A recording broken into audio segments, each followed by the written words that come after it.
Nagising ang dalaga na mabigat ang ulo at magulo ang kama. Nanlamig ang buong katawan niya na mapagtanto niya. Wala siyang suot pambaba. At may lalaki nakahiga sa tabi niya. Mahimbing ang tulog. Humabol ang kanyang kaba. Humabol ang hiya. Humabol ang takot. Dahan-dahan bumalik sa alaala niya ang nangyari kagabi. Ang pagod matapos maglinis ng kwarto. Ang katahimikan ng gabi at ang baso ng wine na naiwan sa mesa. Isang lagok lang daw para mawala ang pagod.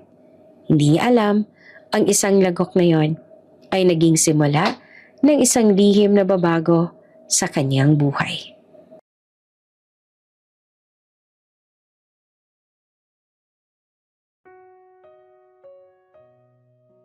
Pagod na si Althea. Ramdam niya iyon sa bawat takbang na ginagawa niya sa malamig at mahaba nilang hallway sa hotel. Mabigat ang talukap ng mata niya. Masakit ang balikat. At parang may humihilang pababa sa mga paa niya tuwing titigil siya sandali. 6:00 na ng gabi. Oras na dapat ay nakapag-time out na siya. Naghihintay ng jeep pa uwi. At iniisip kung kakayanin pa ba niyang tapusin ang isang episode ng K-drama bago tuluyang makatulog. 3 sunod-sunod na gabi na siyang puyat. Hindi dahil sa bisyo, hindi dahil sa gala, kundi dahil sa panonood ng mga kwentong pag-ibig na malayo sa realidad niya. Mga lalaking mayaman, gwapo, handang ipaglaban ng babae. Mga babaeng minamahal ng buo. Samantalang siya, Althea! Napahinto siya sa paglalakad nang marinig ang boses ni Maris. Ang kaibigan at kasamahan niya sa housekeeping. Mabilis itong lumapit, hawak ang clipboard, halatang nagmamadali. Bakit? Tanong ni Althea na halatang ubos na ang lakas. May konting kaba sa loob niya. Alam niya ang itsura ni Maris kapag may i-a-assign na hindi niya gugustuhin. May lilinisin pa. Bungad ni Maris. Room 168. Nanlaki ang mata ni Althea. Ha? Mars, tapos na duty ko ah. Ako rin, pagod. Mabilis sa sagot ni Maris. Pero VIP to. Kanina po umalis yung guest. May bilin na linisin agad. Baka bumalik. Napabuntong hininga si Althea at sumandal sa cart niya. Hindi ba pwedeng bukas na lang? O ipasa mo kaya sa night shift? Umiling si Maris. Si mamang nag-utos, okay? Overtime yan, bilisan mo na lang. Napapikit si Althea. Gusto niya niyang umuwi. Gusto niya nang humiga. Gusto niya nang matapos ang araw na to. Pero kailangan niya ng pera. Oo, sige. Mahinang sabi niya. Halatang talo na. Pero ikaw ang sasagot kapag bumigay ako. Ngumiti si Maris. Halatang relieved. Salamat, ikaw talaga.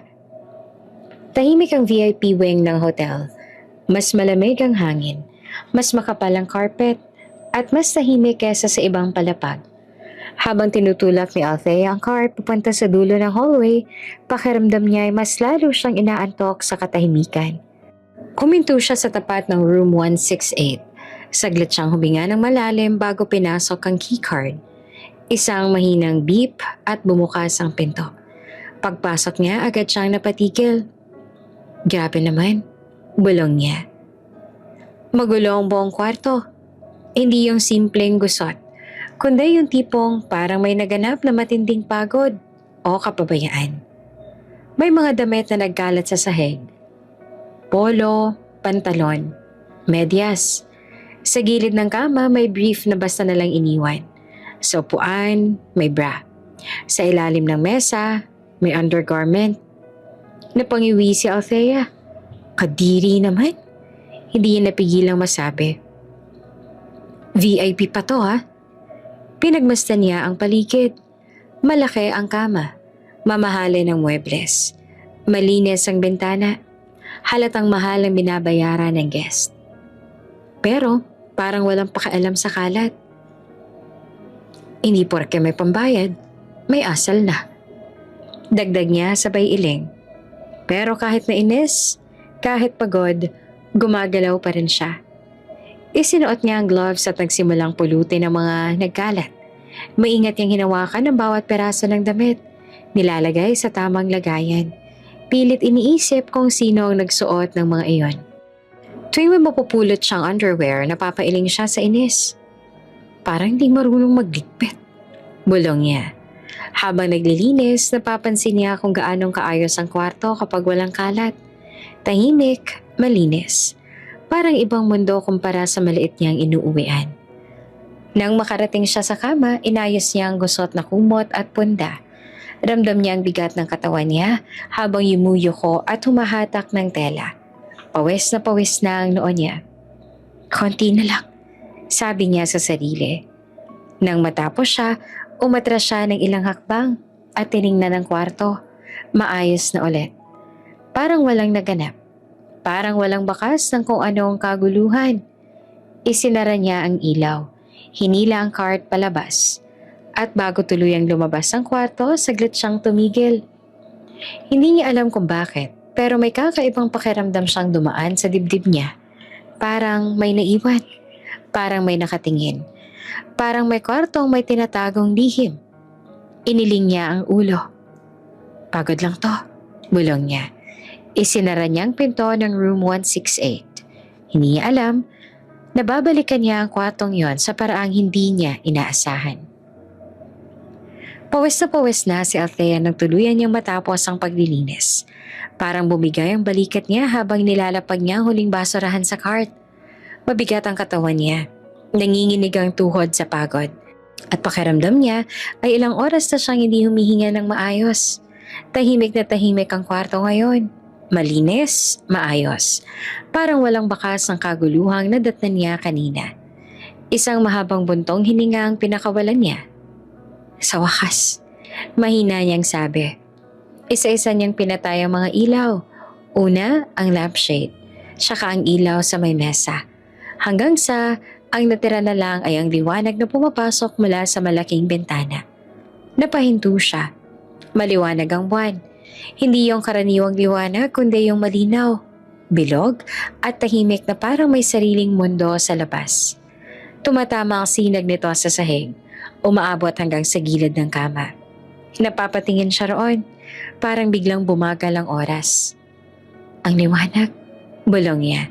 Lumapit siya sa mesa para kunin ang susi at checklist. Doon niya mali nakita ang wine glass. Hindi niya napansin kanina kung gaano pa karami ang laman. Kulang-kulang pang kalahati. Kulay pula, kumikislap sa liwanag ng buwan. Saglit siyang natigilan. Hindi siya umiinom. Hindi siya pala inom.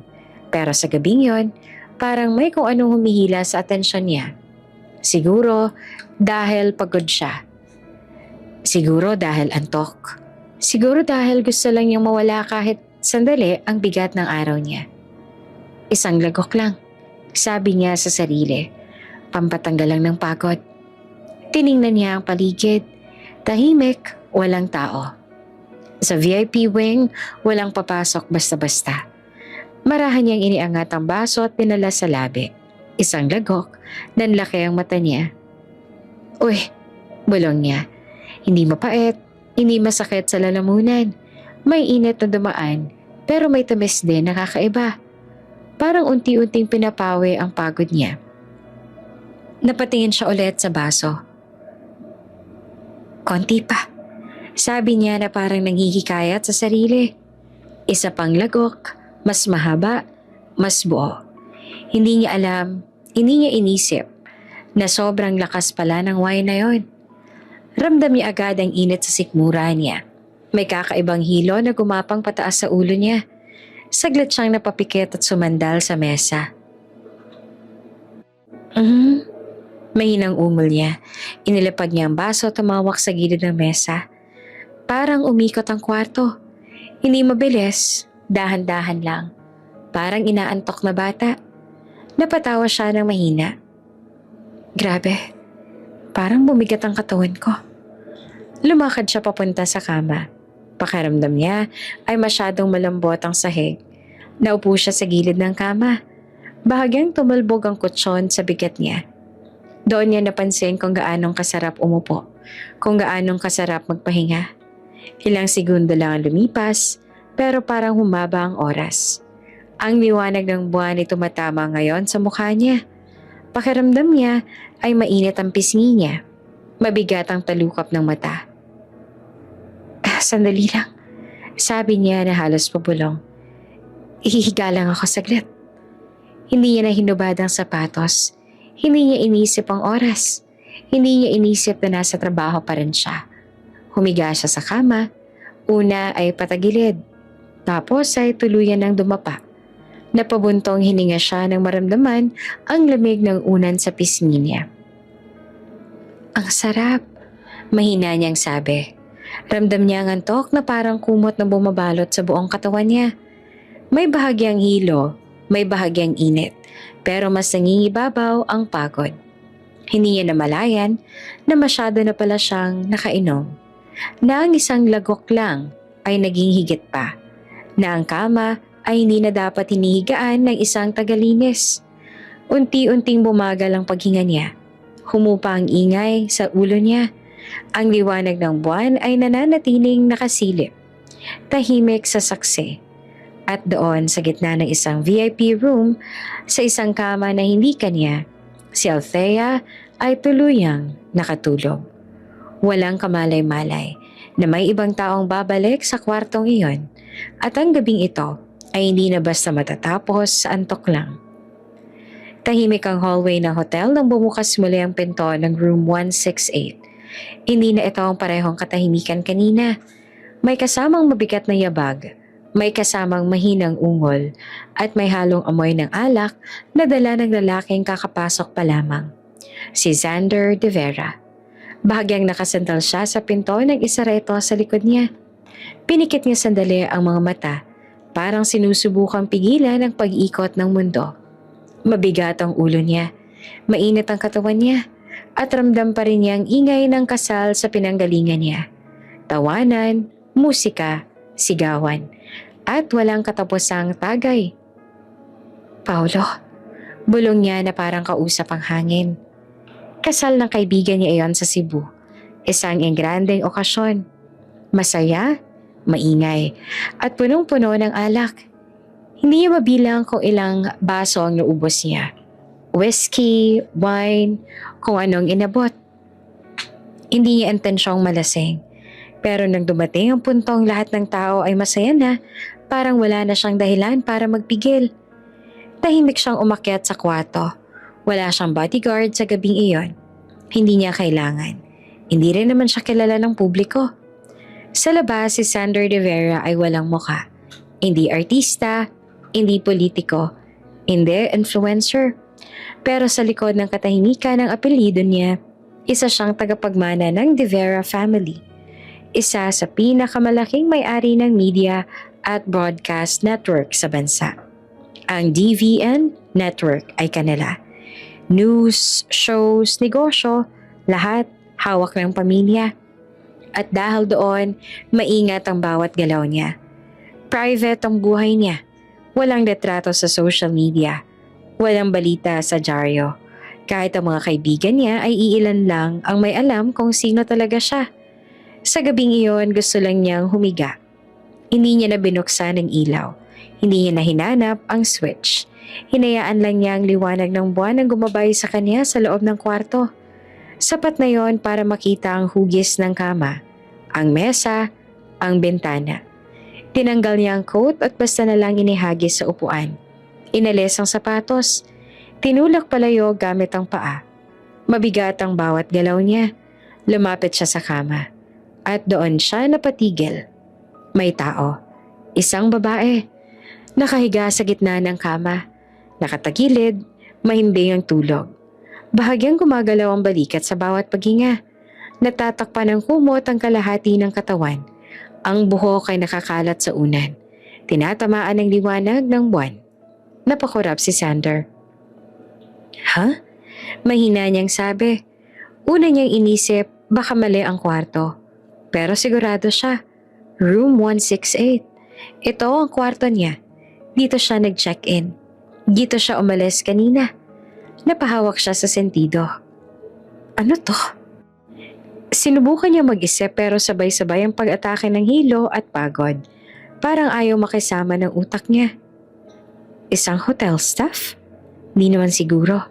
Hindi ganito ang itsura ng staff. At hindi rin basta-basta natutulog sa kama ng guest ang sino mang empleyado. Isang babae. Payak ang itsura. Hindi naka-makeup. Simple ang suot. Hindi mukhang sanay sa ganitong klaseng kwarto. Lumapit siya ng kaunti. Mas malinaw na ngayon ang mukha nito. Bata, mukhang pagod. May bahid ng pawis sa noo. At tulog na tulog. Hindi gumagalaw si Xander. Hindi rin siya nagsalita. Parang may kung anong pumigil sa kanya. Hindi ka ba? Hindi galit, kundi pagtataka. Paano ka napunta dito? Mahina niyang tanong, kahit alam niyang hindi ito sasagot. Saglit siyang umatras at napaupo sa gilid ng kama. Bumigat ang katawan niya at parang mas lalo siyang nahilo. Humawak siya sa kumot. Pakiramdam niya ay umiikot ang paligid. Hindi niya binuksan ang ilaw. Ayaw niyang gambalain ang katahimikan. Ayaw rin niyang magising ang babae, kung sino man ito. Sa isip niya, may bahagi na nagsasabing dapat umalis siya. Tawagin ang staff, itanong kung anong nangyari. Pero may isa ring bahagi, isang mas tahimik, mas malabo na nagsasabing pagod na siya. Humiga siya sa kabilang gilid ng kama. May pagitan pa rin sa kanila. Hindi niya hinawakan ng babae, hindi niya nilapitan. Basta humiga lang. Nakatingin sa kisame na tinatamaan ng liwanag ng buwan. Pagod lang to. Bulong niya sa sarili. Lasing lang ako. Unti-unti namang bumigat ang talukap ng mata niya. Ang presensya ng ibang tao sa kama ay kakaiba. Pero hindi niya iyon nilabanan. Parang may kung anong katahimikan na bumalot sa kanila. Isang lalaking pagod sa mundo. Isang babae hindi dapat naroroon. At sa pagitan nila, isang gabi na hindi na dapat nagtagpo. Sa liwanag ng buwan, magkatabi silang nakahiga. Walang kamalay-malay na ang susunod na pagising ay magbabago sa kanilang dalawa magpakelanman. May kung anong gumalaw. Iyon ang unang pumasok sa isip ni Althea. Hindi agad siya nagising. Parang nasa pagitan siya ng panaginip at realidad. May init, may bigat. May kakaibang pakiramdam sa katawan niya. Mabigat ang talukap ng mata niya at parang ayaw sumunod ng isip niya. Hanggang sa may huminga na tumama sa pisngi niya. Nanlamig ang buong katawan niya. Bahagya niyang iminulat ang mga mata at ang unang nakita niya ay isang anino sa ibabaw niya. Isang lalaking nakadagan. Ang mukha ay kalahating kita sa liwanag ng buwan. Amoy alak, amoy pabango, mainit ang balat. Napasinghap siya. Bago pa siya tuluyang makapagsalita, naramdaman niya ang labi nitong dumampi sa labi niya. Napamulat siya ng tuluyan. Sandali! Mahina pero gulat niyang sabi. Sabay pilit na itulak ang balikat ng lalaki. Ngunit pabigat ang katawan nito. Hindi marahas, pero malinaw ang bigat. Parang nawala ng balanse si Xander. Dala ng kalasingan at pagod. At napasandal ng todo sa kanya. Wait! Garalgal na sabi ni Althea. Nanginginig ang boses. Hinawakan ni Xander ang mukha niya. Parang sinusubukang i-focus ang paningin. Doon lang niya napansing gising na ang babae. Sorry. Mahina nitong sabi. Akala ko. Hindi niya natapos ang sasabihin. Parang huli na ang lahat para umatras agad. Ang init ng katawan nila, ang pagkakalapit, ang katahimikan ng kwarto. Lahat ay naghalo. Sinubukan ni Althea na umusog, pero parang mabagal ang galaw ng katawan niya. Ang ulo niya ay mabigat, parang may ulap. Doon niya naramdaman, lasing pa rin siya. Ang wine, ang pagod, ang antok. Hindi dapat to, bulong niya. Higit sa sarili kesa sa lalaki. Pero sa kabila ng kaba may kakaibang sensasyon na gumapang sa dibdib niya. Ang init, ang bango ng lalaki, ang tibok ng puso niya na parang kumakawala sa dibdib. Hinawakan ni Xander ang kamay niya. Marahan, parang nagtatanong. Hindi niya agad hinigpitan. Hindi rin niya agad hinila palayo. Stop, kung ayaw mo. Mahinang sabi ni Xander. Seryoso ang tinig kahit lasing. Saglit na katahimikan. Huminga si Althea ng malalim. Umikot pa rin ang mundo niya, pero malinaw ang isang bagay. Gising siya. Nararamdaman niya ang bawat segundo, ang bawat galaw. Hindi niya alam kung bakit pero hindi siya umiwas. Hindi niya alam kung pagod, kalasingan o kung ano. Pero may bahagi sa kanya na hinayaan ng sarili na madala. Marahang bumaba ang mukha ni Xander, halik na hindi na biglaan, hindi na padalos-dalos. Mas mabagal, mas maingat. Napapikit si Althea. Sandali. Mahina niyang sabi ulit pero hindi na pagtutol. Parang paghingi ng oras. Unti-unting naglaho ang kaba, napalitan ng kakaibang init. Parang may apoy na dahan-dahang sinisindihan sa loob niya. Ang sensasyon ay bago, nakakatakot pero totoo. Nang maramdaman ni Xander ang bahagyang pagkapit ni Althea sa damit niya, doon niya nalaman na hindi ito panaginip. Hindi niya alam kung kailan tuluyang nagbago ang lahat. Kung kailan ang takot ay naging kaba. Kung kailan ang kaba ay naging pagnanasa. Basta alam niya, nang mangyari ang sumunod, pareho na silang hindi umatras. Nang mapansin ni Xander ang panginginig ni Althea, ang paninigas ng katawan nito, doon niya naintindihan. Wait. Mahinang sabi niya at huminto. Virgin ka ba? Namala si Althea. Gusto niyang umiyak. Gusto niyang tumakbo. Pero nasa gitna na siya ng isang desisyong hindi niya kailanman inakalang gagawin niya. Hindi siya sumagot. Tumango lang siya. Halos hindi makita sa dilim. Napamura si Xander ng mahina. Hindi galit, kundi gulat. Huminga siya ng malalim. Parang nag-iisip kung itutuloy o ititigil. Hindi ko intensyon. Umpisa niya. Ngunit hinawakan ni Althea ang kamay niya. Kung titigil ka, okay lang. Sabi niya na nanginginig ang boses pero buo ang loob. Pero, huwag ka magsisinungaling sa akin. Hindi na sila nagsalita pagkatapos nun. Masakit, totoo yon. May kirot, may luha na pilit niyang pinigil. Pero may init din, may pagyakap. May sandaling parang nakalimutan niya ang buong mundo. Hindi ito perpekto. Hindi ito romantiko gaya ng napapanood niya sa K-drama. Pero totoo, nangyari.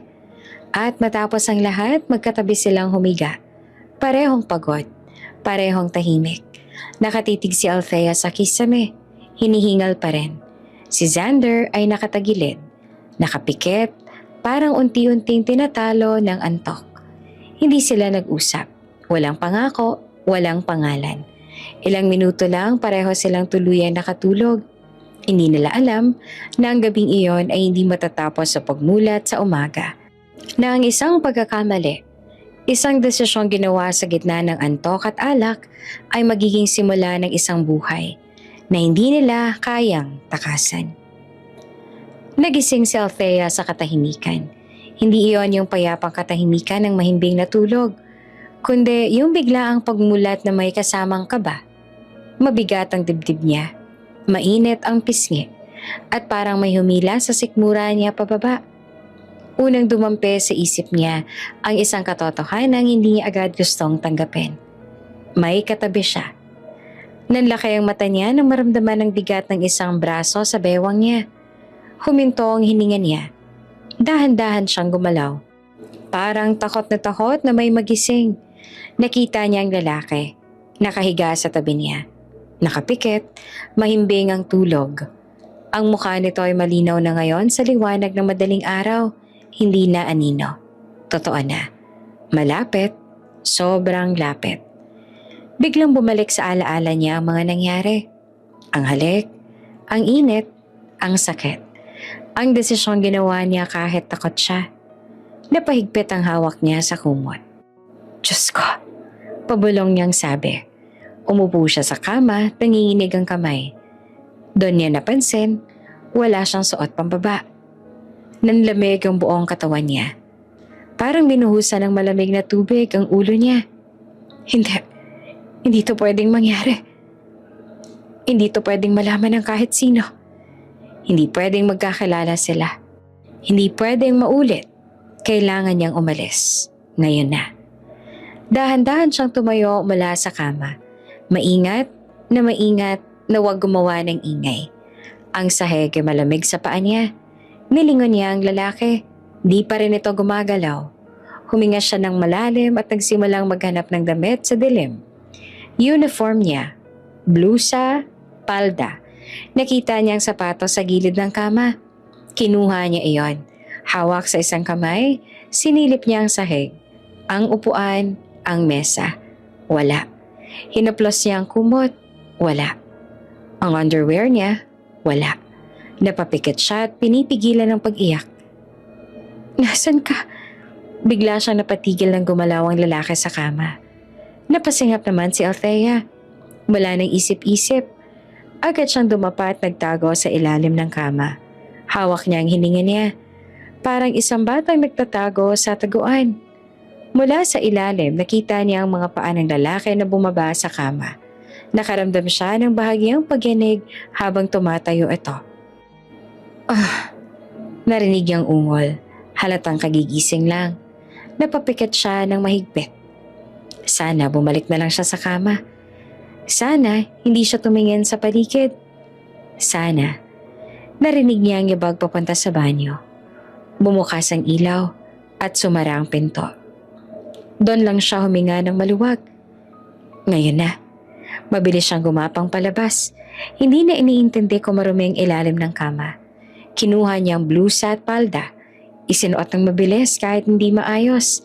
Isinabit ang sapatos sa isang kamay. Hindi niya na hinanap ang underwear. Ayaw niya nang magtagal. Ayaw niya nang mag-isip. Ayaw niya nang maalala ang mukha ng lalaking iyon kapag nagising ito. Tahimik niyang binuksan ang pinto. Saglit siyang tumigil. Parang may humila sa dibdib niya. Gusto niyang lumingon. Gusto niyang magpaalam. Gusto niyang magtanong kung ano na ang mangyayari. Pero mas malakas ang takot. Isinara niya ang pinto sa likod niya at naglakad palayo sa hallway. Halos tumatakbo pero pinipigilan ng sarili na huwag gumawa ng ingay. Ang oras sa dingding ay nagpapakitang madaling araw na. Pagdating sa service area, doon lang bumigay ang tuhod niya. Umupo siya sa bangko at humawak sa ulo. Hindi na mauulit. Paulit-ulit niyang bulong. Hindi na mauulit. Bumalik siya sa quarters, nagpalit ng damit, at pilit inilibing ang nangyari sa pinakamalalim na parte ng isip niya. Isang gabing wala siyang balak balikan. Isang pangyayaring dapat manatiling lihim. Sa loob ng banyo ng room 168, si Xander ay humarap sa salamin. Hawak ang ulo, pilit inaayos ang paghinga. Paglabas niya ay napansin niyang wala na ang babae. Tahimik ang kama, gusot ang kumot, at may bakanteng espasyo sa tabi niya. Parang may nawala, parang may iniwang bakas. Hindi niya alam na sa paglabas ng babaeng yon sa kwartong iyon, hindi lang ala-ala ang naiwan, kundi isang lihim. Nababalik sa kanila pareho. Wala na ang babae. Wala nang init ng katawan sa tabi niya. Ang natira na lang ay ang malamig na hangin ng madaling araw at ang biglang pagbangon ni Xander mula sa kama. Hawak ang ulo, parang sinuntok ng ala-ala. Ano nangyari kagabi? Mahina niyang sabi sa sarili. Lumabas siya ng banyo at tumingin sa kama. Doon niya napansin ang gusot ng kumot. Hindi basta gusot, kundi yung halatang may naganap. May bakas ng pagmamadali. May bakas ng isang desisyong hindi na mababawi. Lumapit siya, dahan-dahan, parang takot sa makikita. At doon niya nakita. Isang bahid ng dugo sa puting kumot. Nanlaki ang mata niya. Huminto ang paghinga niya sandali. Hindi. Pabulong niyang sabi. Bigla siyang napalingon sa sahig at doon niya nakita ang isang perasong underwear. Nakatupi na hindi sinasadya. May bahid din ng dugo. Maliit, payak, walang marka ng mamahaling brand. Hindi siya makagalaw. Parang may malamig na kamay na humawak sa dibdib niya. Virgin siya. Mahina niyang sabi. Parang tanong. Parang kumpirmasyon. Bumalik sa isip niya ang itsura ng babae kagabi. Ang takot sa mata nito. Ang panginginig ng kamay. Ang katahimikan nitong parang may tinatanggap na hindi niya lubos maintindihan. Hindi ko alam. Bulong niya na mas lalong naguguluhan. Hindi ko alam kung sino ka. Pinulot niya ang underwear at hindi niya alam kung bakit. Parang may kung anong nagtulak sa kanya na huwag itong iwan. Tinitigan ni Ian sandali. Parang doon niya hahanapin ang sagot sa mga tanong niya. Sino siya? Paano siya napunta sa kwarto? At bakit siya natulog doon? Bakit hindi niya iniwan ang kahit anong pangalan? Ipinulupot niya ang underwear at nilagay sa loob ng maleta. Hindi niya rin maipaliwanag sa sarili niya kung bakit niya ginawa yon. Hindi iyon alaala ng kasiyahan, kundi alaala ng isang gabing hindi niya planado. Pero hindi rin niya makalimutan. Umupo siya sa gilid ng kama at humawak sa ulo. Hindi siya sanay sa ganito. Sa buong buhay niya, kontrolado ang lahat. Negosyo, pangalan, imahe, lahat ay planado. Maingat, tahimik. Walang iskandalo. Walang tanong na walang sagot. Pero ang gabing yon, wala siyang kontrol. Ilang oras matapos noon, umalis siya ng hotel. Tahimik, walang kasamang bodyguard. Walang iniwang tanong sa staff. Parang walang nangyari. Pagbalik niya sa Maynila, sinubukan niyang ibalik ang dating takbo ng buhay niya. Mga meeting, mga kontrata, mga proyekto ng DVN Network, mga board discussion na punong-puno ng numero at estratehiya. Pero tuwing gabi bumabalik ang alaala. Ang liwanag ng buwan, ang katahimikan ng kwarto, ang babaeng hindi niya kilala. Minsan habang nasa opisina, bigla siyang mapapatigil. May sandaling parang naaamoy niya ulit ang pabangong to. Kahit wala naman. Minsan sa gitna ng meeting, bigla niyang maiisip. Nasaan na kaya siya ngayon? Hindi niya hinanap. Hindi niya rin sinubukan. Bahagi iyon ng sarili niyang disiplina. Ang hindi bumalik sa mga bagay na maaaring makasira sa katahimikan ng buhay niya. Lumipas ang 1 taon, 2, 3, hanggang sa 6 na taon na ang nakaraan. Pero kahit na ganon, may mga gabing magigising siya ng bigla. Pawis na pawis, at ang unang papasok sa isip niya ay ang babaeng iyon. Hindi niya alam ang pangalan. Hindi niya alam ang mukha ng malinaw sa liwanag ng araw. Pero alam niya ang isang bagay. Hindi iyon basta-basta. Isang gabi, habang nasa mansyon siya, nakita niya ang maleta sa loob ng closet. Matagal niya nang hindi binubuksan. Parang may sarili itong mundo sa loob ng tahimik niyang kwarto. Binuksan niya at naroon pa rin ang underwear. Matagal niya itong tinitigan. Kung nasaan ka man. Mahina niyang sabi at hindi niya alam kung kanino niya kinakausap ang hangin. Sana okay ka lang. Isinara niya ang maleta. Hindi niya alam na ang gabing pilit niyang inililibing sa alaala ay may iniwang mas malalim na bakas kesa sa isang perasong damit. At ng babaeng yon ay hindi tuluyang nawala sa buhay niya. Hinihintay lang ang tamang panahon para bumalik. Maganda ang dating ni Sanders sa ospital. Ayaw niyang malate, lalo na't kasama niyang ina niyang si Doña Celestina. Mahigpit, matalas ang mata, at sanay na sinusunod. Naka-wheelchair ang Doña, suot ang maayos na damit, at may 2 bodyguard na palagi nakaabang sa magkabilang gilid. Kahit nasa ospital, hindi nawawala ang presensya ng kapangyarihan. Dito na lang tayo, sabi ni Sanders sa nurse. Sabay tulak sa wheelchair ng ina papunta sa waiting area. Sandali lang to, ma. Tumango si Doña Celestina, pero halatang iritable. Hindi ko gusto ang amoy ng ospital, sabi niya diretso. Pero kailangan ko makita ang resulta. Tahimik si Xander. Sanay na siya. Sa bawat kilos ng ina may kasamang tensyon. Hindi dahil sa galit, kundi dahil sa bigat na inaasahan. Apo, iyon ang matagal nang hinihingi ng Donya. Isang bagay na palagi nilang iniiwasan pag-usapan. Habang naghihintay sila, napansin ni Sander ang galaw sa gilid ng hallway.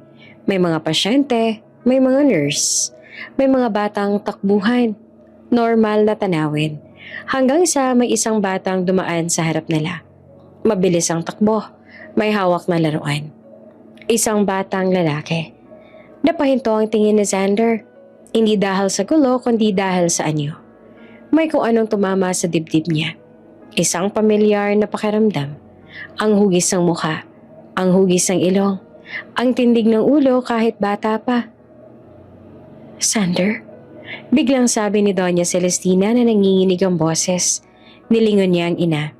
Nakaiyak na ito. Ma? Gulat niyang tanong. Nakatutok ang tingin ng Doña sa batang tumatakbo palayo. Nanginginig ang kamay niya habang dahan-dahang tinuturo ang direksyon. Anak, sabi niya na halos hindi marinig. Apo yun. Parang may bumagsak sa loob ni Sander. Ma, sandali. Pilit niya at pilit na kalmado. Bata lang yan. Umiling si Doña Celestina. Mas lalong tumulo ang luha. Hindi. Kilala ko ang dugo ko. Ganyan na ganyan ka nung bata ka. Ang mga mata. Ang noo. Diyos ko. Napatayo si Sander. Parang hinila ng kung anong persa. Sinundan niya ng tingin ng batang papalayo sa dulo ng hallway. At doon niya nakita. Oo, hindi lamang kamukha. Parang siya. Noong bata pa siya bago pa tumigas ang mundo, bago pa naging mabigat ang apelyido niya. May mga lumang litrato sa bahay at ang batang iyon para bang lumabas mula roon.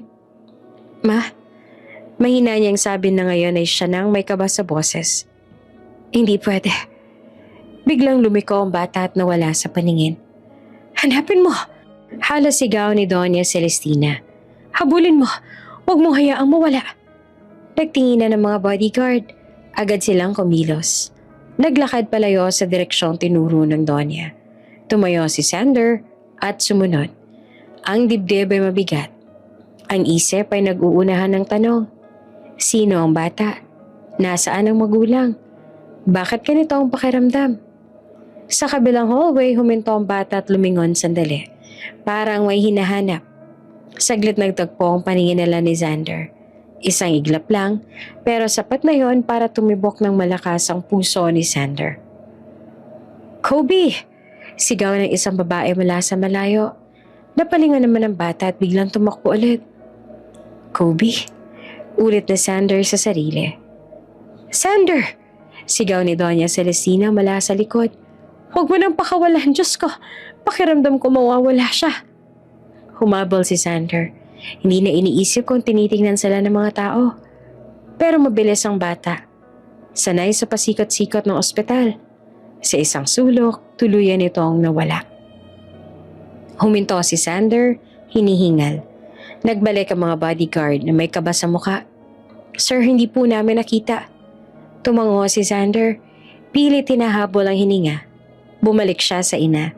Nakahawak si Doña Celestina sa armrest ng wheelchair. Nanginginig pa rin. Hanapin mo siya, mariing sabi niya. Hindi ako nagkakamali. Tahimik si Sander. Sa loob-loob niya, may kung anong pinto ang unti-unting bumukas. Isang pinto na 6 na taon niya nang sinasarado. Isang babaeng hindi niya kilala. Isang gabing hindi niya planado. At ngayon, isang batang kamukha niya. Ma, maingat niyang sabi. Hahanapin natin. Pero kailangan nating sigurado. Tumingin sa kanya ang Donya. Tuyo ang luha, pero matalim ang titig. Sigurado ako. Sa labas ng ospital, tumingin si Sander sa direksyong pinuntahan ng bata. May kung anong kumirot sa dibdib niya. Hindi takot, hindi galit, kundi pagkakakilala. Parang may matagal na nawawala na biglang nagpakita. Saglit lang. Tapos, nawala ulit. At sa unang pagkakataon matapos ang 6 na taon, alam ni Sander de Vera na ang gabing pilit niyang kinalimutan ay mas malaking katotohanang babalik sa kanya. Pagbalik nila sa mansyon, ramdam ni Sander ang bigat sa hangin. Hindi pa man sila nakakababa ng sasakyan, naririnig niya na ang matigas na boses ng ina. Diretso ang utos, walang paligoy-ligoy. Parang nasa opisina at hindi sa sariling bahay. Hanapin ninyo. Mariing sabi ni Doña Celestina sa mga bodyguard. Lahat ng hospital area, CCTV. Guard, nurse, kahit sino. Huwag kayong babalik ng walang sagot. Tumango ang mga lalaki at naghiwa-hiwalay agad. Tahimik si Sander. Nakita niya kung paano kumilos ang sistema ng pamilya nila kapag may gusto ang Donya. Walang tanong, walang reklamo. At sa pagkakataong ito, malinaw ang gusto ng kanyang ina. Apo. Ma, maingat yang sabi habang tinutulak ang wheelchair papasok sa sala. Baka nagkakamali ka lang? Hindi pa niya natatapos ang pangungusap, huminto na si Doña Celestina at hinarap siya. Matigas ang tingin, diretso sa mata. 1 buwan, sabi nito. Yan ang binibigay kong oras sa'yo. Napakunot noon naman si Sander. 1 buwan para saan? Para hanapin ang bata at ang nanay niya. Sagot ng Donya. Kung wala, huminto ito sandali. Sinukat ang reaksyon ng anak. Tutuloy ka sa kasal mo kay Clarissa. Parang may bumagsak na mabigat sa dibdib ni Sander. Ma, madiin niyang sabi. Hindi kami. Hindi kita tinatanong. Putol ni Doña Celestina. Inaabisuhan kita. Tumahimik si Sander. Hindi niya maalala kung kailan huling may naglatag sa kanya ng ganitong klaseng ultimatum. Sa lahat ng deal sa negosyo, laging may negosasyon, laging may opsyon. Dito, wala. Gusto ko ng apo. Dagdag pa ng Donya. Mas mababa ang boses pero mas mabigat. Buhay pa ako.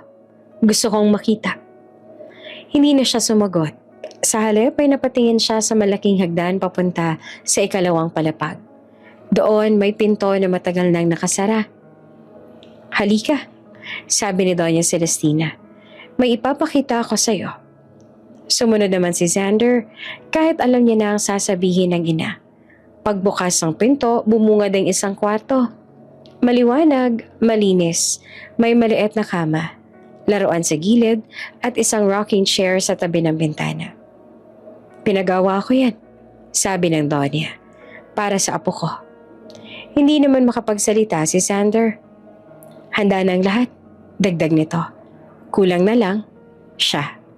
Sa mismong sandaling yon may dumating na bisita. Doña Celestina, masiglang bati ng isang babae mula sa sala. Napapikit naman si Sander. Si Clarissa. Mataas ang takong, pikit ang damit, at may ngiting parang laging may inaasahan.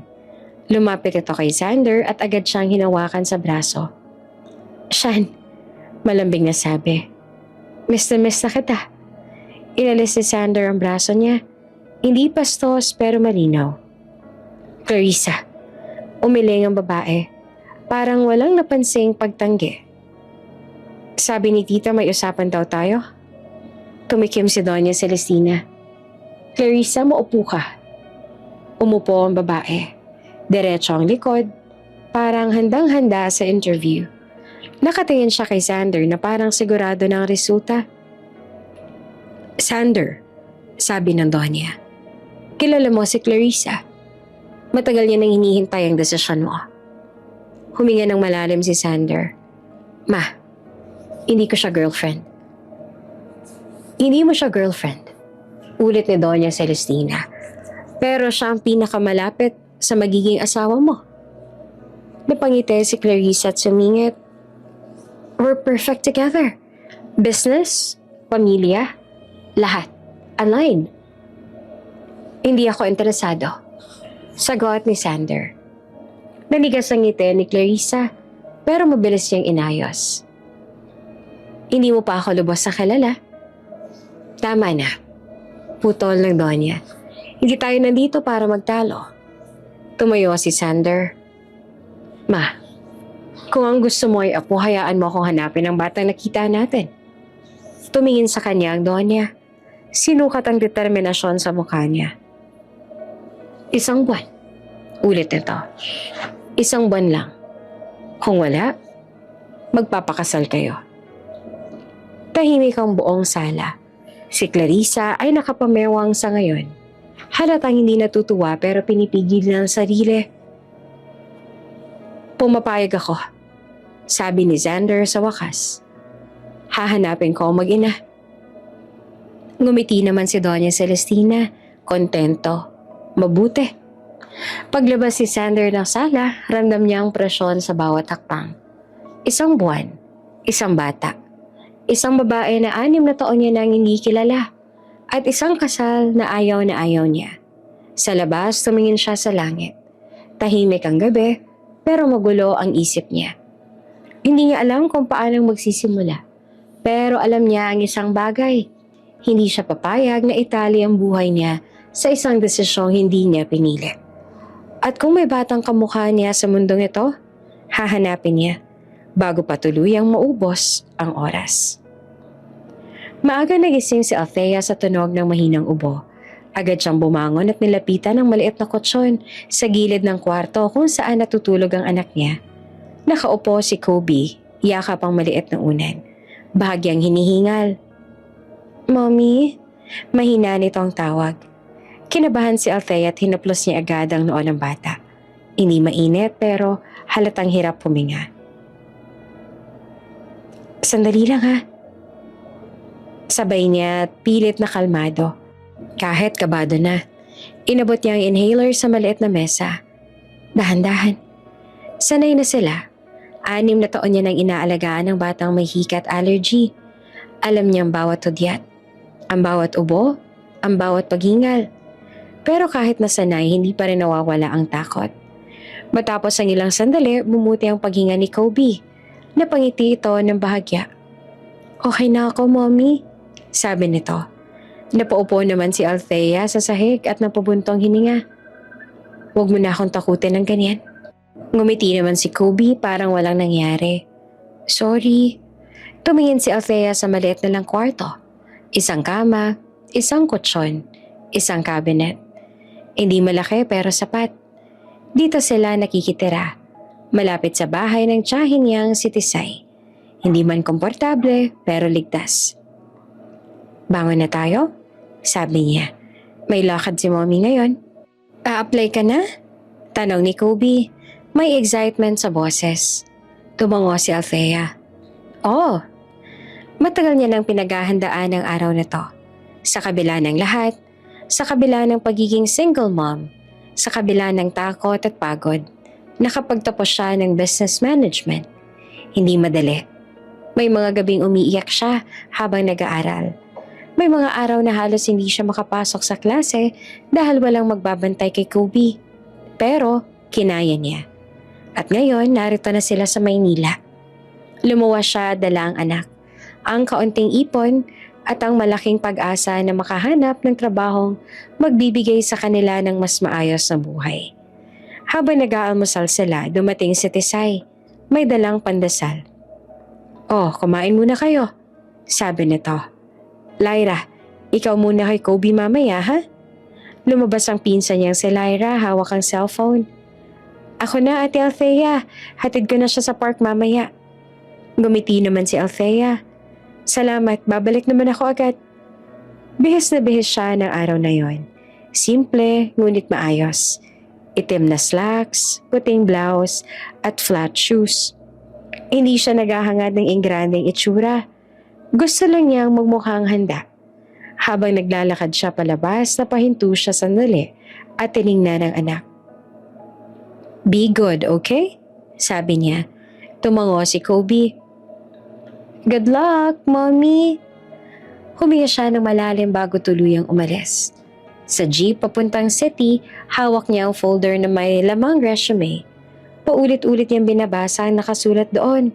Parang tinitiyak na totoo ang lahat. Ang target niya, DVN Network. Matagal niya nang pinag-isipan kung saan siya mag-a-apply. Maraming kumpanya sa Maynila. Pero iisa lang talagang gusto niya. Mataas ang sahod, malaki ang oportunidad, at kung papalarin, baka doon magsimula ang bagong buhay nila. Pagdating niya sa harap ng gusali ng DVN network, napatingala siya. Mataas, malinis, malayo sa mundong nakasanayan niya. Para kay Kobe. Bulong niya sa sarili. Pumasok siya sa lobby, medyo kinakabahan pero tuwid ang tindig. Tinuro siya ng receptionist sa tamang direksyon para sa application.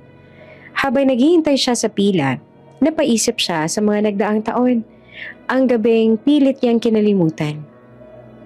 Ang desisyong ginawa niya sa gitna ng takot. Ang batang nasa likod niya ngayon. Ang dahilan kung bakit hindi siya pwedeng sumuko.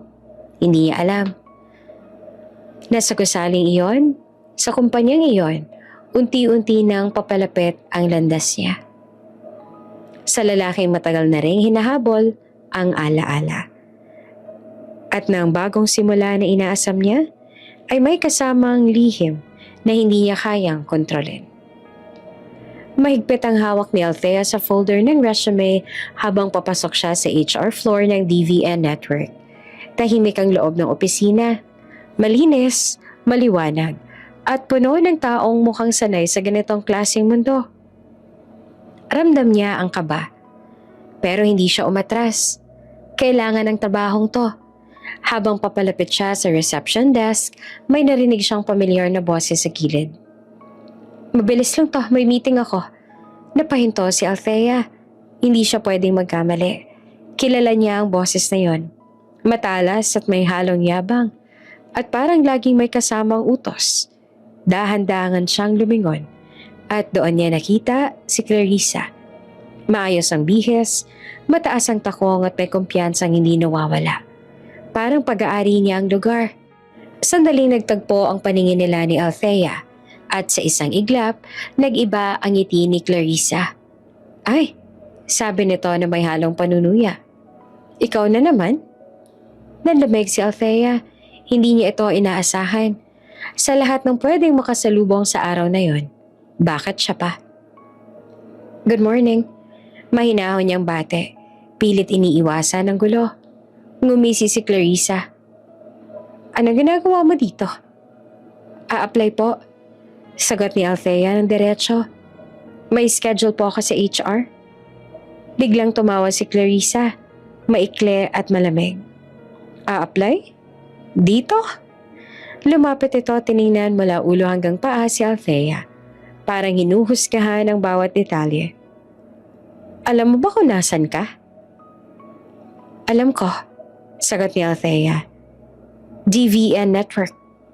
Humigpit ang panga ni Clarissa. Hindi kita papapasukan. Napakunot ang noo ni Althea. Excuse me? Ako nagsasabi. Dagdag ni Clarissa. May matigas ang boses. Walang slot para sa'yo. Umuwi ka na lang. May ilang empleyado ang napatingin. Ramdam ni Althea ang init sa pisngi niya.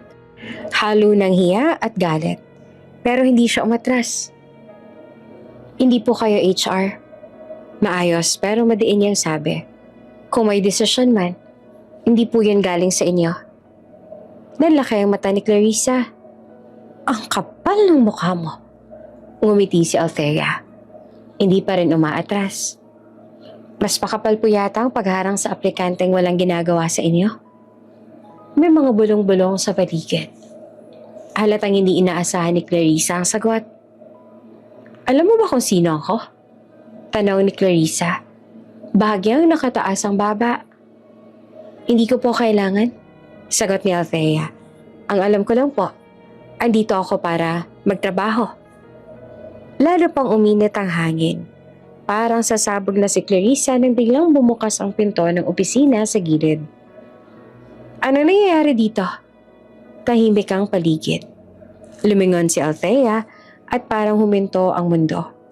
Si Xander. Maayos ang suot, diretso ang tindig, at may presensyang agad naramdaman ng lahat.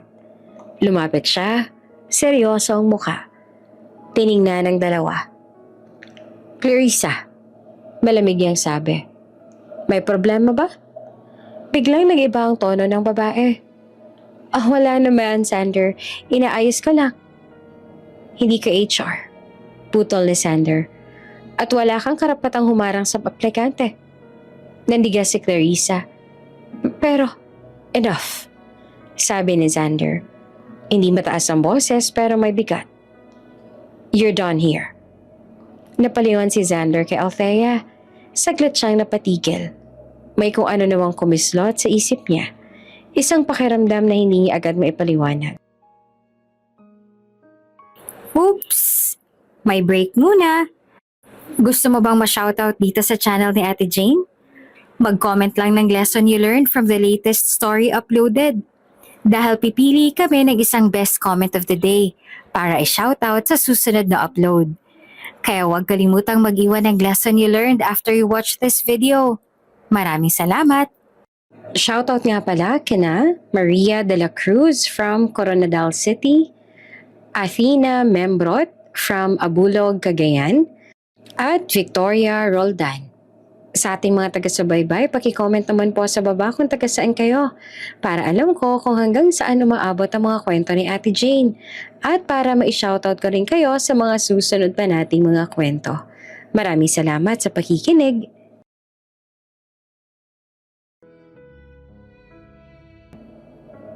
Familiar. Bulong niya na halos hindi marinig. Nagtagpo ang paningin nila ni Althea.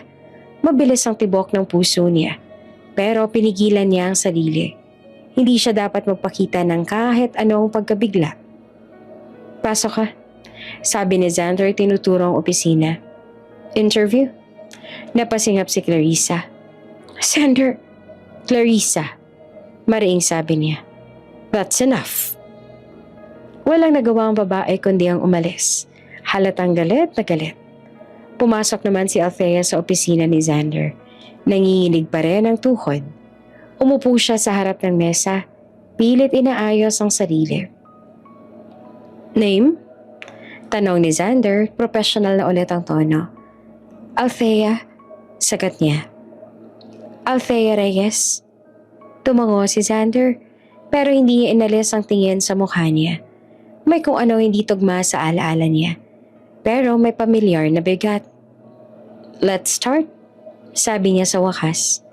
At sa loob ng opisina ng DVN Network, nagsimulang magsalubo ang dalawang landas ng matagal nang may ugnayan.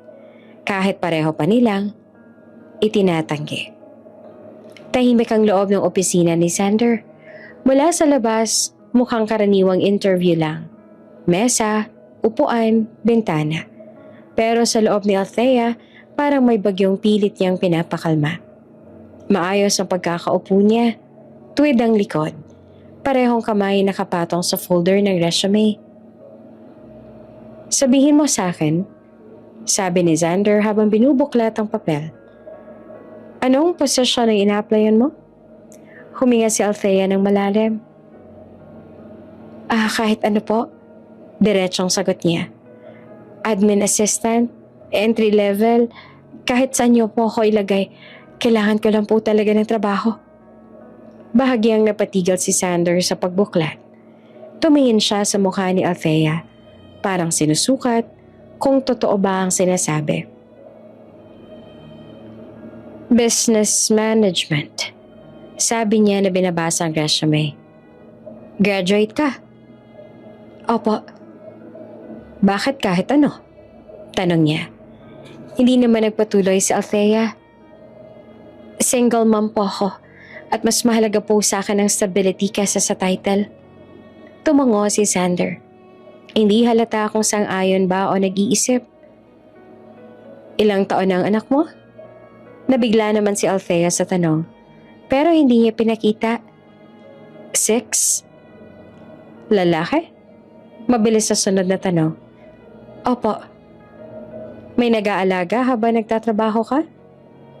Opo, may tumutulong po. Family. Tumahimik si Xander sandali. Inilapag niya ang resume at sumandal sa upuan. Para bang may binubuo siyang desisyon sa isip. Marunong ka bang mag-alaga ng bata? Tanong niya na parang casual lang. Bahagya namang napakunot si Althea. Opo, anak ko po. Hindi lang basic. Dagdag ni Xander. May sakit ba? May special needs? May munting kirot sa dibdib ni Althea, pero pinatili niyang kalmado ang boses. May hika po at may allergies, pero kontrolado po. Tumango si Xander. Hindi niya alam kung bakit, pero bawat sagot ni Althea ay parang pumapalo sa isang matagal nang nakatagong parte ng isip niya. Ang batang nakita niya sa ospital, ang paraan ng pagtakbo, ang boses na tumawag ng Kobe. Clarissa, biglang sabi ni Xander na parang nagbago ng paksa. Si Clarissa, hindi ko siya girlfriend. Napatingin naman si Althea. Hindi ko naman po tinatanong. Gusto ko lang malinaw. Putol ni Xander na seryoso ang tono. Mapilit lang siya. Ngunit hindi siya parte ng desisyon ko. Tumango si Althea. Naiintindihan ko po. Tahimik ulit ang kwarto. May ilang segundo na parang humaba ang oras. Althea, sabi ni Xander sa wakas, kailangan ko ng personal assistant. Nanlaki ang mata ni Althea. Sir? High pressure ang trabaho. Patuloy niya. Mahaba ang oras. Mabilis ang takbo. Kailangan kong may mapagkakatiwalaan. Tumango agad si Althea. Kaya ko po. Hindi lang yan. Dagdag ni Xander. Diretso na. Gusto ko makita ang anak mo. Napahigpit ang hawak ni Althea sa folder. Po? Hindi ngayon. Mabilis na linaw ni Xander. Pero balang araw. May personal akong dahilan. Sandali namang nag-isip si Althea. Hindi niya alam kung bakit ganito ang takbo ng interview. Hindi niya alam kung normal ito. Pero alam niya ang isang bagay. Kailangan niya ang trabahong ito. Kaya ko pong paghiwalayan ng trabaho at personal. Maingat niyang sabi. Hindi ko naman hinihingi na paghalo o pagsabay. Sagot naman ni Xander. Humihingi ako ng tiwala. Tahimik si Althea. Sa isip niya, may boses na nagsasabing mag-ingat. Pero may isa ring mas malakas. Para kay Kobe. Kailan po magsisimula? Tanong niya. Bahagya namang umiti si Xander. Parang natapos na ang isang matagal na debate sa loob niya. Tomorrow. Tumayo si Althea at pilit kinokontrol ang tuwa at kaba. Salamat po. Isang bagay pa? Sabi ni Xander bago siya makalabas. Huwag mo na ako tawaging sir. Kapag kami lang. Napahinto si Althea. Ano po? Xander, sabi niya. That's enough. Tumango si Althea. Opo, Xander. Paglabas niya ng opisina, ramdam niyang nanginginig pa rin ang tuhod niya. Hindi niya alam kung paano niya nakuha ang trabaho o kung bakit ganito ang interes ng boss niya sa anak niya. Sa loob ng opisina, naiwan si Xander. Nakatingin sa pintong isinara ni Althea. Isang buwan. Isang batang kamukha niya. At ngayon ay isang babaeng may 6 na taong anak. Hindi pa malinaw ang sagot pero sa unang pagkakataon matapos ang matagal na panahon, pakiramdam niya ay papalapit na siya sa katotohanan kahit pa hindi pa niya kayang banggitin. Nagising si Althea sa init ng noo ni Kobe. Agad siyang bumangon, hinaplos ang mukha ng bata at kinabahan. Mainit, hindi simpleng pagod. Kinuha niya ang thermometer at halos mapaupo sa sahig nang makita ang numero. Mommy, mahinang daing ni Kobe. Okay lang ha, sabi ni Althea, pilit na kalmado kahit nanginginig ang kamay. Pupunta tayo sa ospital. Mabilis ang kilos niya. Bihis, bag, gamot. Tinawagan niya si Lyra para magpatulong. Pero dahil maaga pa at wala ring sasakyan, nagtaksi na lang sila. Sa biyahe, yakap niya ang anak. Paulit-ulit na hinahaplos ang likod. Pagdating sa ospital, agad silang tinignan. Lagnat at bahagyang hika, flare. Sabi ng doktor, kailangan ng pahinga at obserbasyon. Habang pinupunasan niya ang noo ni Kobe, sumagi sa isip ni Althea ang trabaho. Unang araw niya, ayaw niyang magmukhang pabaya. Tinawagan niya ang opisina. Pasensya na po. May emergency lang po sa anak ko. Pero dadating din po ako agad pagkatapos nito. Ilang oras ang lumipas, bumaba ang lagnat ni Kobe. Pinakausapan niya si Tesay na bantayan muna ang bata. Mabigat ang loob niyang iwan ito, pero kailangan. Pagdating niya sa DVN network, ramdam agad niya ang tensyon. Sa hallway pa lang naroon na si Clarissa. Ay, dumating ka rin. Malamig na sabi nito. Late ka na. May emergency lang po. Sagot ni Althea ng diretso. Ngumisi si Clarissa. Emergency? O dahilan? Huminga ng malalim si Althea. Personal assistant po ako. Kung may concern, pakiusap po sa HR o sa boss. Boss? Tumawa si Clarissa. Ako ang... Anong problema? Pumasok ang boses ni Xander. Tumahimik ang paligid. Lumingon si Clarissa, pilit inaayos ang ngiti. Xander, I was just... She is my personal assistant. Putol ni Xander. Malinaw at buo ang boses. At may emergency ang anak niya. That's not up for debate. Naniga si Clarissa. Pero, enough, sabi ni Xander. May meeting ako. Umalis si Clarissa at halatang galit. Si Althea naman ay nakatayo lamang. Hindi alam kung magpapasalamat ba o mananahimik. Okay ka lang?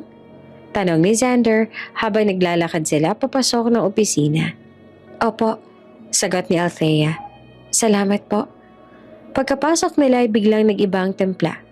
Tahimik, magaan, para bang nawala ang ingay sa labas. Kamusta ang anak mo? Tanong ni Xander. Mas okay na po, sagot niya. Salamat sa pagintindi. Tumango si Xander. Importante yon. Nagkaroon ng ilang sandaling katahimikan. Tapos, biglang umiti si Xander ng bahagya. Baliw ka rin ba sa akin? Napatigal si Althea. Po? Joke, sabi ni Xander. May halong ngiti. Relax. Napatawa si Althea at saglit lang. Akala ko po. Akala mo? Asar ni Xander. Wala. Sagot niya at umiwas na lang ng tingin. Althea, seryoso bigla ni Xander. Kailangan ko ng solusyon. Napatingin siya. Po? May ultimatum ang nanay ko. Diretsong sabi niya. 1 buwan. Kung wala, ay ipapakasal niya ako kay Clarissa. Nanlamig si Althea. Bakit niyo po sinasabi sa akin to? Kasi ayoko mangyari yon, sagot ni Xander.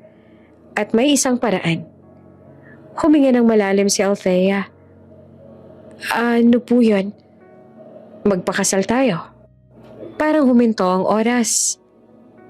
Sir Xander, hindi po pwede may anak po ako. Nauutal niyang sabi. Alam ko, sagot ni Xander. At tanggap ko.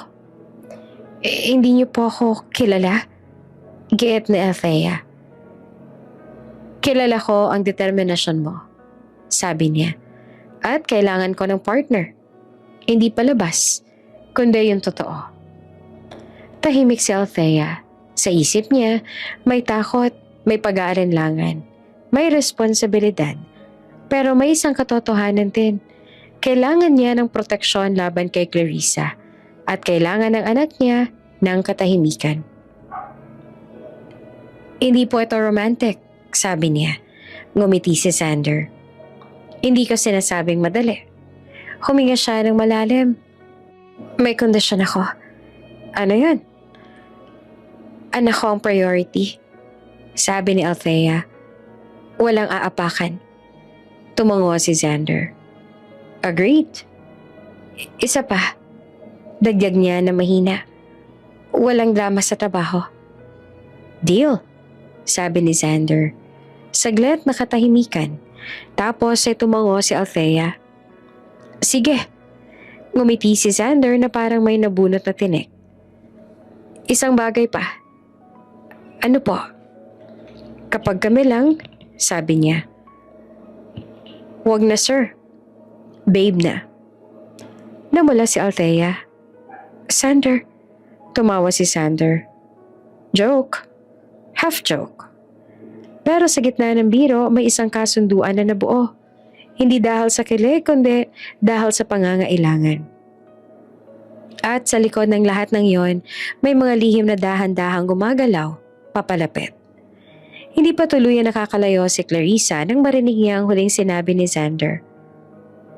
"Huwag na, sir. Babe na." Parang may sumabog sa loob ng dibdib niya. Nakatayo siya sa gilid ng hallway. Bahagyang nakatago sa likod ng salamin. Hawak ang cellphone pero hindi gumagalaw. Narinig niya ang usapan mula umpisa hanggang dulo. Ang paliwanag, ang proposal, at ang tahimik na pagsang-ayon ni Althea.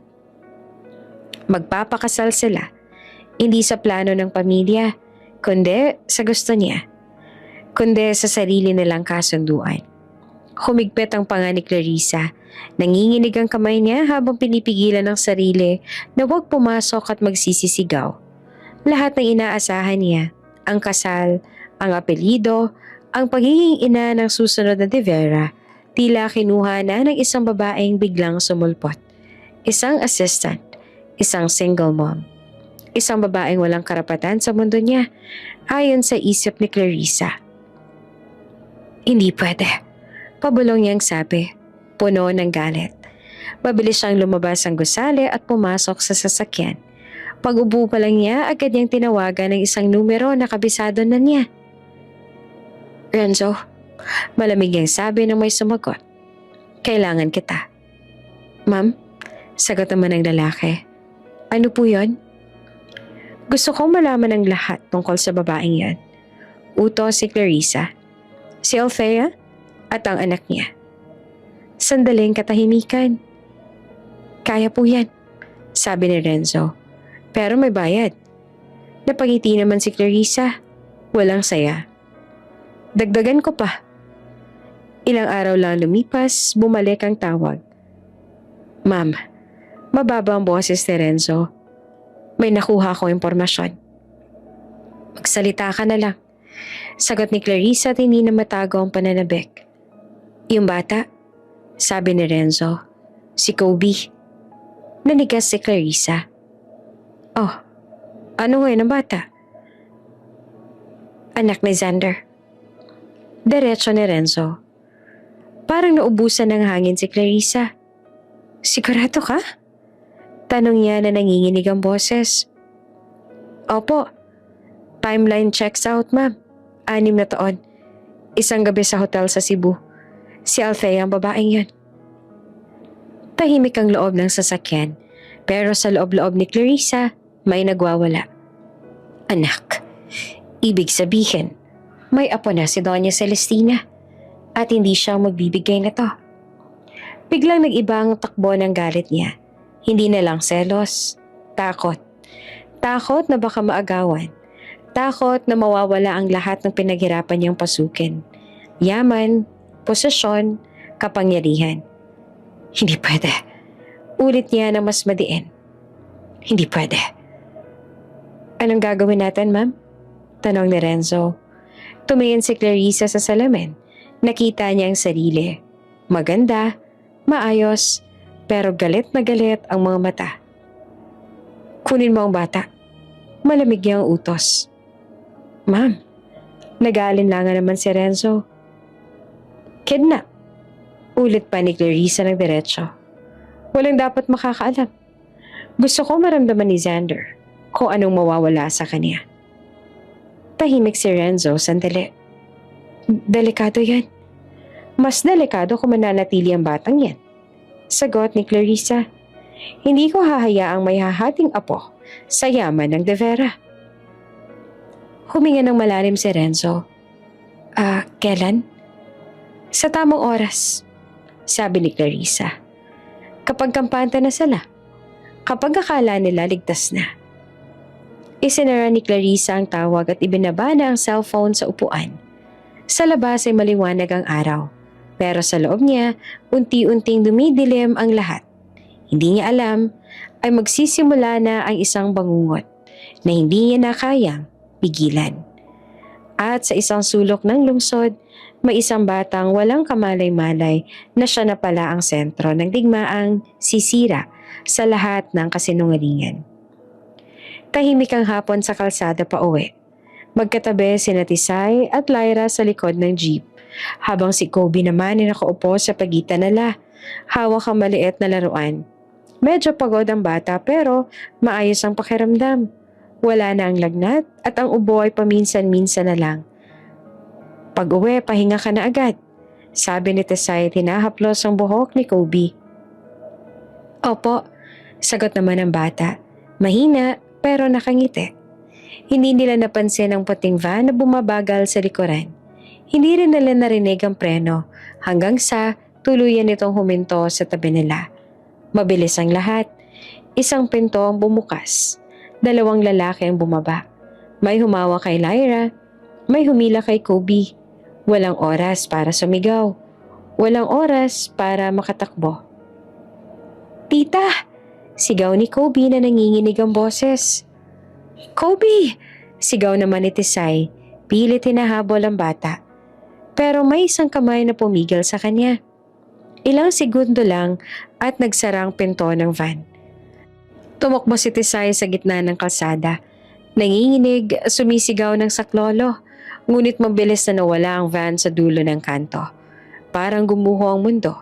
Kinuha ni Tisay ang cellphone. Nanginginig ang daliri habang tinatawagan si Althea. Althea? Halos sikbi na ang boses. Dinukot si Kobe. Dinukot nila si Kobe at si Lyra. Parang nabingin si Althea. Ano po? Pabulong niyang tanong. Hindi siya makapaniwala. Tita, ulitin niyo po. May van. Bigla na lang. Napaupo si Tisay sa gilid ng kalsada at umiiyak. Wala na sila. Nalaglag ang cellphone sa kamay ni Althea. Hindi niya alam kung paano siya nakalabas ng opisina. Hindi niya alam kung paano siya nakarating sa parking. Ang alam lang niya, wala na ang anak niya. Sa sasakyan ni Xander, tulala si Althea. Hawak ang dibdib at pilit humihinga. Umiiyak siya. Hindi na napigilan.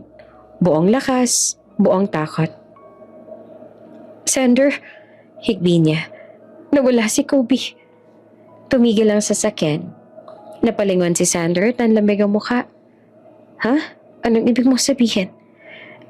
Dinukot siya. Umiiyak na sabi ni Althea. Kasama si Lyra. Bago pa makapagsalita si Xander, tumunog ang cellphone niya. Isang unknown number. Sinagot niya agad ito. Hello.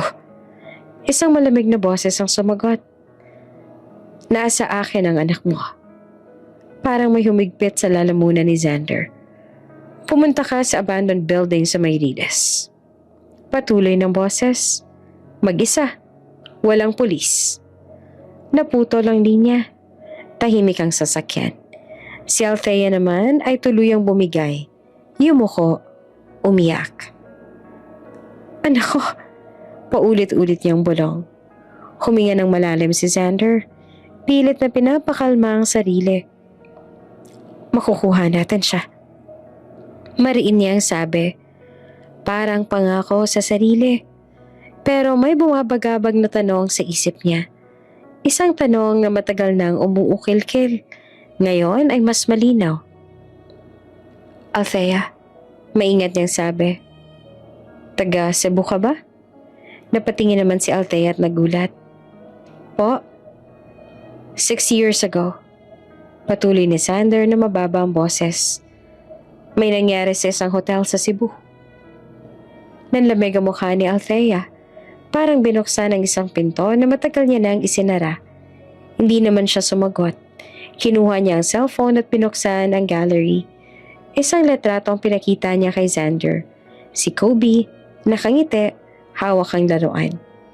Tumigil ang paghinga ni Xander. Parang may humahampas sa dibdib niya. Ang mata, ang ilong, ang ngiti. Hindi. Pabulong niya sa sarili. Tumulo ang luha niya na hindi niya na namalayan. Kamukha ko. Tumango si Althea. Umiiyak din. Ikaw ang kanyang ama. Tahimik ang loob ng sasakyan. 2 magulang na biglang nagtagpo sa gitna ng pinakamadilim na sandali. Pinisil ni Xander ang manibela. Matigas ang panga. Ililigtas natin ang anak natin. At sa unang pagkakataon, malinaw ang lahat. Ang nakaraan, ang katotohanan, at ang laban na haharapin nila. Huminto ang sasakyan sa gilid ng kalsada. Tahimik, masyadong tahimik para sa dami na nangyayari sa dibdib ni Xander at Althea. Nakaupo silang magkatabi. Parehong namumugto ang mata. Parehong humihinga ng mabigat. Sa Cebu, basag ang boses ni Althea. Hotel yon, room 168. Napapikit si Xander. Parang may peraso ng alaala na biglang nagkakabit-kabit. 6 na taon na. Patuloy ni Althea. Nagising ako ng madaling araw. Tumakas ako. Hindi ko alam ang pangalan mo noon. Tumango si Xander at nanginginig ang panga. May naiwan. Sabi niya. Underwear. Akala ko, hindi na kita makikita. Nagtagpo ang tingin nila. Walang galit, walang sisihan. Tanging bigat ng katotohanan matagal na naghihintay. Si Kobe, sabi ni Althea, hinahabol ang hininga. Bunga siya ng gabing iyon. Hindi na napigilan ni Xander ang luha. Inilapit niya ang noo sa noo ni Althea. Parang doon lang niya kayang huminga. Anak ko, pabulong niyang sabi. Anak natin. Nagyakapan sila. Mahigpit, desperado. Parang walang dalawang taong nalunod at sabay na nakaangat sa ibabaw. Ngunit ilang segundo lang yon. Wala tayong oras. Mariing sabi ni Xander at humiwalay agad. Kukunin natin siya. Agad siyang tumawag. Sa isang iglap, gumalaw ang mundo ni Xander. Mga bodyguard, security team, mga taong sanay kumilos ng tahimik at mabilis. Walang sirena. Walang pulis. Ayon sa utos ng kidnapper. Coordinates. Utos ni Xander sa phone. Lahat maghanda. No weapons visible. Silent entry. Sa loob ng sasakyan, pinigilan ni Althea ang pag-iyak. Hawak niya ang litrato ni Kobe sa cellphone. Paulit-ulit tinitingnan. Yung parang pinapatatag ang sarili. Makukuha natin siya. Ulit ni Xander na mas buo pa ang boses. Pangako. Pagdating nila sa labas ng abandoned building, bumaba si Xander at sumenya sa team. Madilim ang paligid. Sirang pader. Kalawangan ng lahat ng bakal. Tahimik, nakakabingi. Dito lang kayo. Sabi ni Xander kay Althea. Makinig ka lang sa instructions. Tumango si Althea at nanginginig pero matapang. Mag-iingat ka. Sumenyas ang team. 2 sa likod, 2 sa gilid, 1 sa itaas. Tahimik ang galaw, parang anino. Tumunog ang cellphone ni Xander. Nasaan ka na? Malamig na boses sa kabilang linya. Andito na, sigaw ni Xander.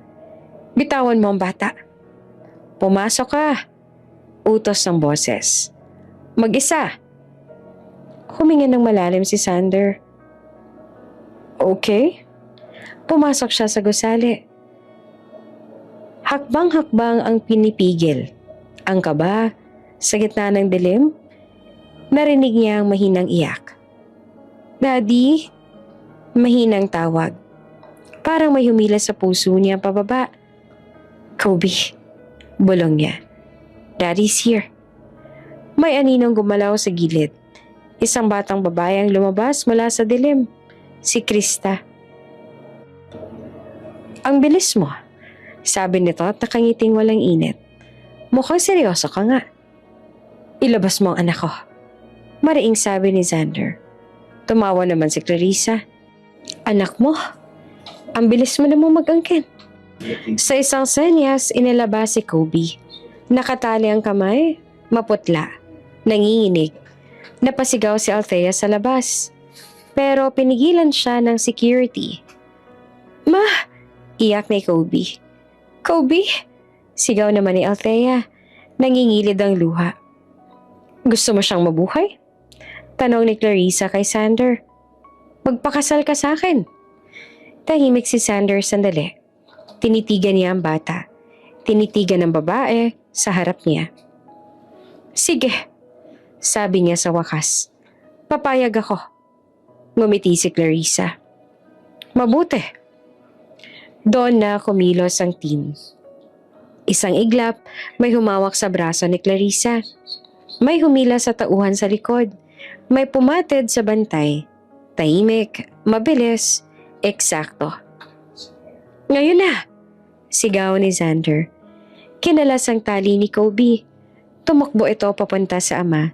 Yumakap si Xander, mahigpit, parang ayaw niya nang pakawalan. Okay ka na, bulong niya. Andito na ako. Sumugod ang natitirang tauhan ni Clarissa, pero naharap sa pader ng mga bodyguard. Ilang segundo lang at tapos na ang laban. Dumating ang pulis, tumakbo si Althea papasok. Niyakap ang anak. Anak ko! Mommy! Iyak ni Kobe na nanginginig pa rin. Lumapit si Xander at inilagay ang kamay sa balikat ng dalawa. Sa gitna ng gulo, malinaw ang isang bagay. Pamilya na sila. Habang dinadala si Clarissa palayo, nagtititili ito. Hindi pa tapos to. Pero para kay Xander at Althea, tapos na ang pagtakbo. Nagsimula ng pagharap. Mabigat ang hangin sa loob ng abandoned building. Mula sa gitna ng dilim, humakbang si Clarissa papalapit kay Xander. May hawak na maliit na remote at ngiting pilit pinatatatag ng galit. Sa likod niya ay 2 tauhan na nakapwesto, nakaabang, handang sumunod sa utos. Isang salita lang. Sabi ni Clarissa at malamig ang boses. Pumirma ka sa kasal? O tatapusin ko ang bata? Sumenya siya. Inalabas si Kobe mula sa likod ng pader. Nakatali ng maputla, nanginginig, umiiyak ang bata. Halatang pagod at takot. Daddy, mahina ang tawag. Parang may humila sa puso ni Xander pababa. Huminga siya ng malalim. Pilit pinipigil ang sarili. Sige, sabi niya sa wakas na mabagal. Papayag ako. Napangiti si Clarissa. Naniniwala. Matalino. Isang hakbang pa ang ginawa ni Xander at doon niya binawi. Sa isang higlap, hinablot niya ang baril mula sa tagiliran ng bantay at tinutukan si Clarissa. Bitawan mo ang bata. Ngayon. Nagkagulo ang mga tauhan. May umangat ang kamay, may umatras. Sa labas, sabay-sabay pumasok ang security team ni Xander. Mabilis, tahimik, eksakto. Isang ambush na pinaghandaan. Dapa! Sigaw na isa. Ilang segundo lang lumipas at tapos na ang laban. Hawak na ang mga tauhan. Nakaluhod si Clarissa, nanginginig sa galit. Hindi pa tapos to! Sigaw niya. Pero tapos na. Kinalas ang tali ni Kobe at tumakbo ang bata kay Xander at niyakap siya ng mahigpit. Okay ka na. Bulong ni Xander na nanginginig ang boses. Andito na ako. Pumasok si Althea, hindi na napigilan ng luha. Niyakap niya ang anak. Hinaplos ang buhok. Paulit-ulit na sinasabing, okay na anak, okay na. Dumating ang pulis at kinuha si Clarissa kasama si Renzo. Ang traidor na bodyguard. Walang drama, walang usapan. Diretso sa posas. Sa gitna ng ilaw at anino, lumuhod si Xander sa harap ni Kobe. Inilagay niya ang 2 kamay sa balikat ng bata. Anak, mahina niyang sabi. Ako ang papa mo. Tahimik si Kobe sandali. Tumingin siya kay Althea. Tumango si Althea at luhaang nakangiti. Oo anak, si Xander ang papa mo. Yumakap si Kobe kay Xander. Mahigpit at parang ayaw nang bumitaw. Sa sandaling iyon nabuo ang isang pamilyang matagal nang nawawala. Makaraan ng ilang araw, umuwi sila sa mansyon. Tahimik ang hardin pero may kasiyahang ramdam sa hangin. Nakaabang si Doña Celestina. Nakaupo sa wheelchair, nangingilid ang luha. Bago pa man makita ang bata. Ako po, pabulong niyang sabi. Tumakbo naman si Kobe palapit at niyakap siya ng Doña ng buong higpit na kaya niya. Salamat sa Diyos, sabi niya at umiiyak at tumatawa. Salamat. Humarap siya kay Althea. Walang tanong, walang pagsusukat. Maligayang pagdating, sabi niya, sa pamilya. Napahinga si Althea ng maluwag. Sa wakas, may tahanan. Dumating ang araw ng kasal. Simple, tahimik, totoo. Walang ingranding palabas kundi mga taong mahalaga. Si Kobe ang ring bearer, nakangiti at proud. Si Doña Celestina ang unang pumalakpak. Sa altar, nagtagpo ang mga mata ni Xander at Althea. Walang pangako ng perpektong buhay, pero may buo at malinaw na desisyon. Ready ka na? Bulong ni Xander. Ngumiti naman si Althea. Matagal na. Habang binibigkas ang sumpaan, hindi lang pag-ibig ang pinangako nila, kundi proteksyon, respeto at katotohanan. Pagkatapos ng halik, may palakpakan, may luha, may halakhak. Lumapit si Kobe at niyakap ang dalawa. Complete na tayo, sabi ng bata. At totoo iyon. Sa gitna ng mga aninong iniwan ng nakaraan, may isang pamilyang buo na sa wakas. Hindi dahil sa perpekto, kundi dahil pinili nilang harapin ang katotohanan at manatili.